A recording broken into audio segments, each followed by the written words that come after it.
नमस्कार दोस्तों। नेस यानी राष्ट्रीय उपलब्धि सर्वे की तैयारी के 18वें सप्ताह के इस वीडियो में आपका स्वागत है। आइए शुरू करते हैं हम आज का वीडियो। पहला प्रश्न है, निम्न कथनों में से सही कथन का चयन कीजिए। पहला कथन है, चुंबक के समान ध्रुव एक दूसरे को प्रतिकर्षित करते हैं। कथन 2, लोहे का बुरादा छड़ चुंबक के समीप लाने पर इसके मध्य में अधिक चिपकता है। कथन 3, छड़ चुंबक सदैव उत्तर दक्षिण दिशा को दर्शाता है। कथन 4, किसी स्थान पर पूर्व पश्चिम दिशा ज्ञात करने के लिए कंपास का उपयोग किया जा सकता है। ठीक है, ये 4 कथन यहां पर दिए गए हैं और 4 कथन में से कौन कौन से कथन सही है वो हमें बताना है। और यहाँ पर आप देख रहे हैं कि विकल्प दिए गए हैं ए, बी, सी और डी, जिसके अंतर्गत अलग अलग कथन जो है दर्शाए गए हैं। तो देखिए, चुंबक के जो समान ध्रुव होते हैं एक दूसरे को प्रतिकर्षित करते हैं, ये कथन सही है ना। लोहे का बुरादा छड़ चुंबक के समीप लाने पर इसके मध्य में अधिक चिपकता है, ये गलत है ना। जो लोहे का बुरादा होता है वह चुंबक के जो ध्रुव होते हैं वहां पर अधिक चिपकता है, ठीक है ना। तीसरा है, छड़ चुंबक सदैव उत्तर दक्षिण दिशा को दर्शाता है, ये बिल्कुल सही है। किसी भी चुंबक को जब हम स्वतंत्रता पूर्वक धागे से लटकाते हैं तो वह हमेशा उत्तर दक्षिण दिशा को ही दर्शाता है, ये कथन सही है। चौथा कथन है, किसी स्थान पर पूर्व पश्चिम दिशा ज्ञात करने के लिए कंपास का उपयोग किया जा सकता है, ये भी बिल्कुल सही है। कंपास यानी जो दिक् सूचक होता है उसका नाम ही है दिक् सूचक, यानी दिशा का सूचना देने वाला या दिशा की सूचना प्राप्त करने वाला जो उपकरण होता है उसका नाम कंपास होता है, ठीक है ना। यानी 1, 3 और 4 ये कथन सही है। हम देख रहे हैं 1, 3, 4 कहां पर है, विकल्प बी में है, इसलिए यह इस प्रश्न का सही उत्तर होगा। प्रश्न क्रमांक जो है 2, कंदुक खल्लिका संधि कहां पाई जाती है ना। जो कंदुक खल्लिका संधि है वह कहां पाई जाती है, ठीक है ना। तो यहां पर ए, जबड़े और कपाल के मध्य, बी, गर्दन और सिर के मध्य, सी, अंश अस्थि और हाथ के मध्य, डी, घुटना और कोहनी के मध्य। जो कंदुक खल्लिका संधि होती है यह जो हमारा कंधा होता है ना, यहाँ पाई जाती है। यानी जो अंश संधि है, अस्थि है ना, अंश अस्थि और हाथ के मध्य जो भाग होता है यहाँ पर कंदुक खल्लिका संधि पाई जाती है, यानी विकल्प सी जो है इस प्रश्न का सही उत्तर होगा, ठीक है ना।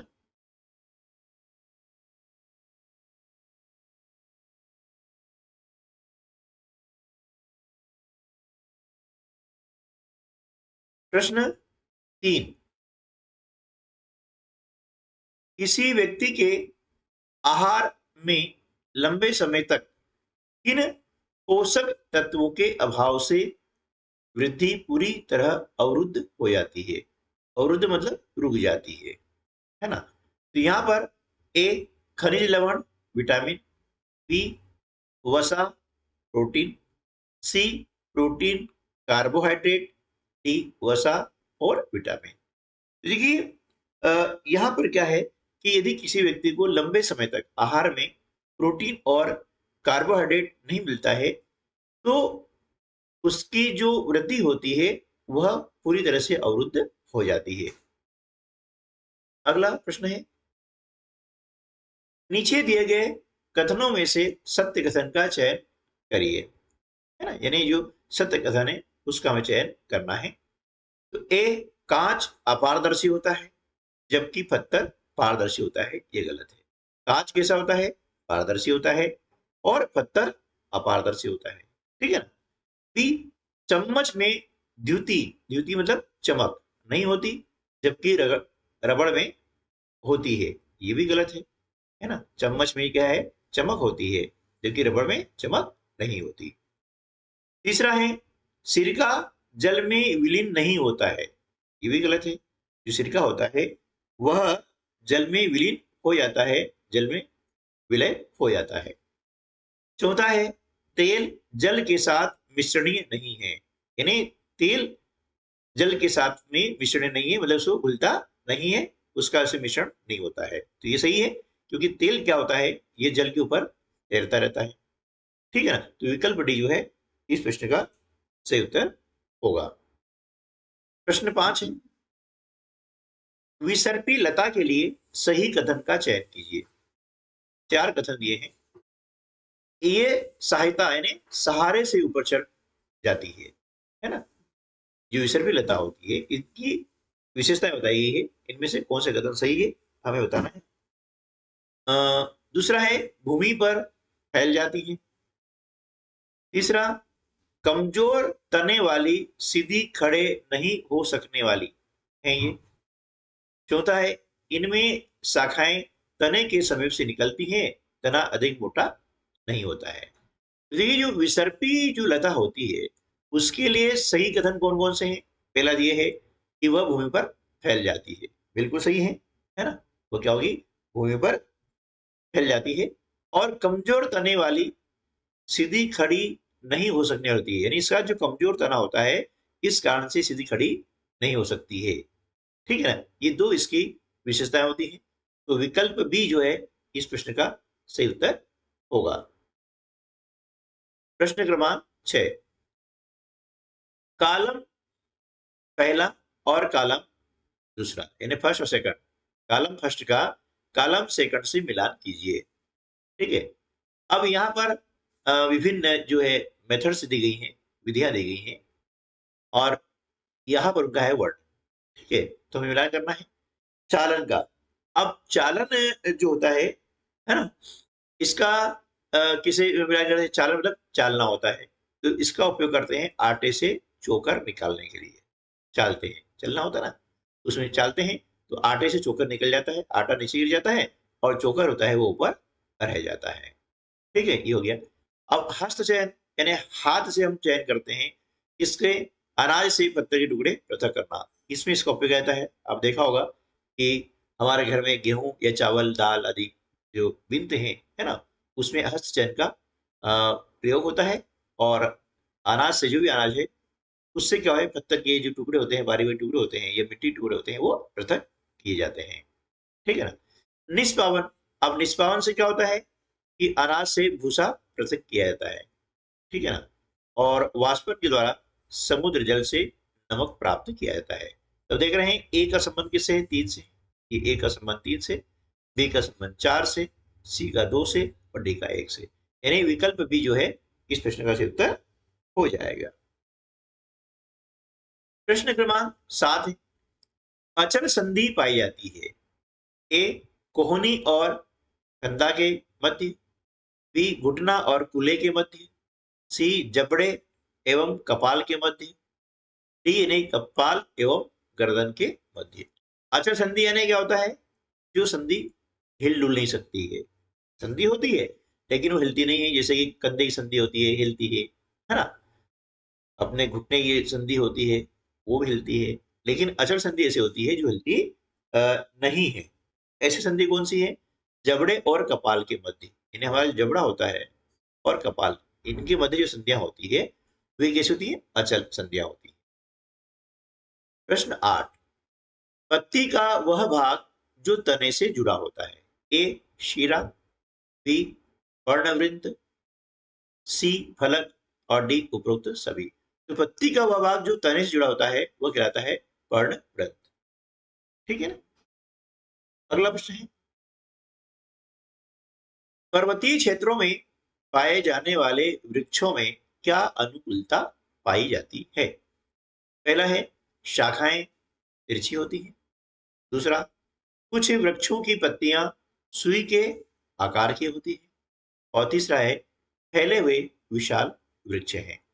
तो अब इनमें तीनों में से कौन कौन सी अनुकूलता पर्वतीय क्षेत्र में जो वृक्ष पाए जाते हैं उनमें पाई जाती है। तो देखिए उनमें शाखाएं तिरछी होती हैं, ये भी सही है। और कुछ वृक्षों की पत्तियां सुई के आकार की होती है, ये भी सही है। तो विकल्प ए जो है इस प्रश्न का सही उत्तर हो जाएगा।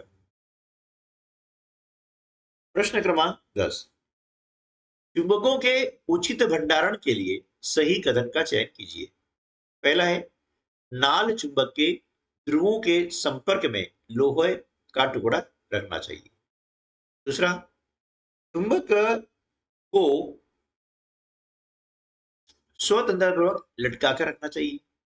तीसरा है, क्षण चुंबक के असमान ध्रुवों को, है ना, क्षण चुंबक के असमान ध्रुवों को पास पास रखना चाहिए, बीच में लकड़ी के टुकड़े से पृथक कर देना चाहिए एवं इनके सिरों पर गर्म लोहे का टुकड़ा लगाना चाहिए।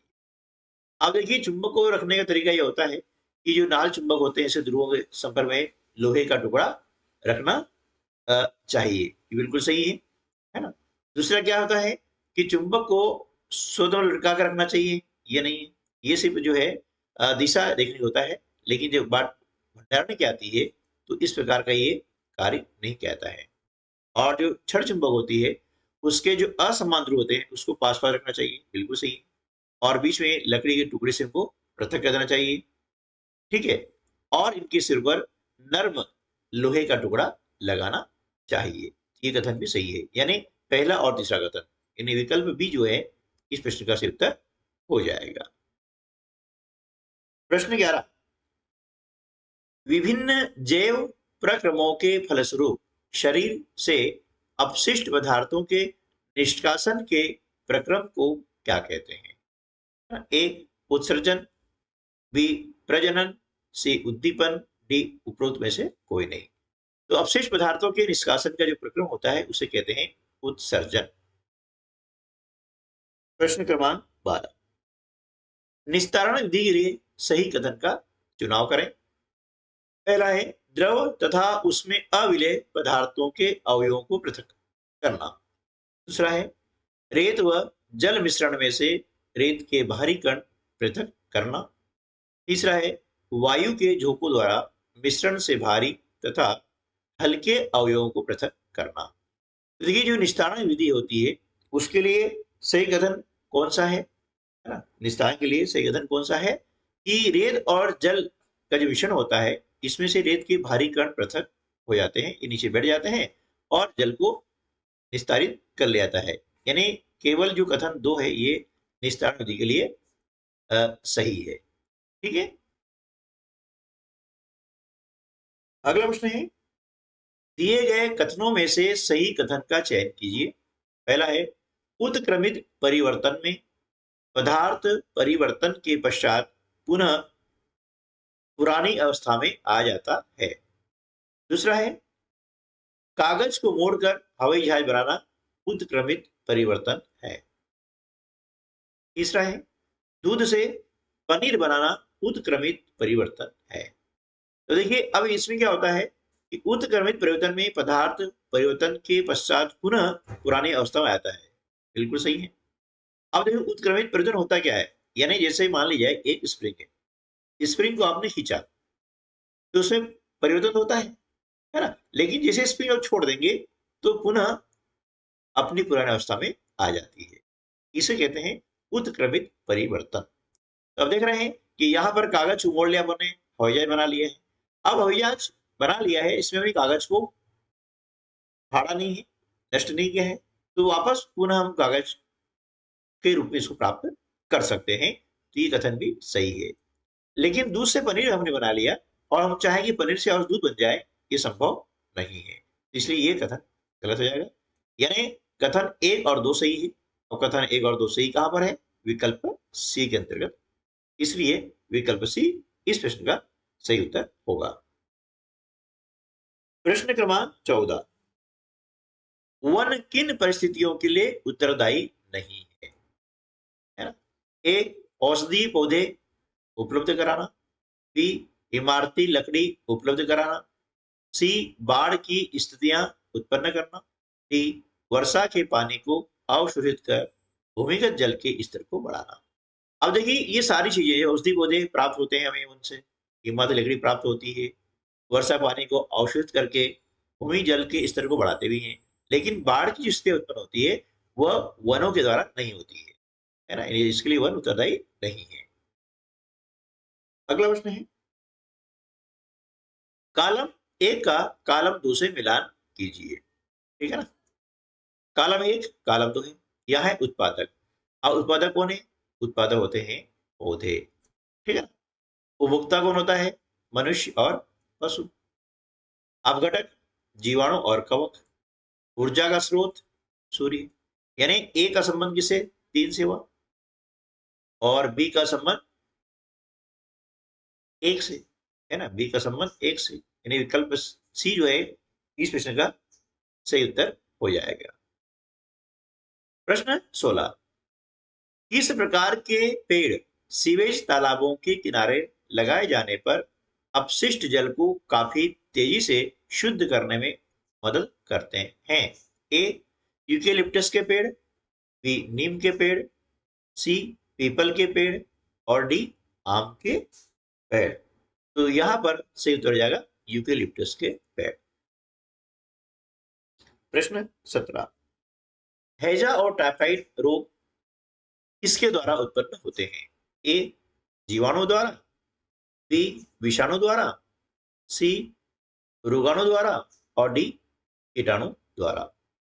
तो हैजा और टाइफाइड जो रोग होता है वह जीवाणु द्वारा उत्पन्न होते हैं।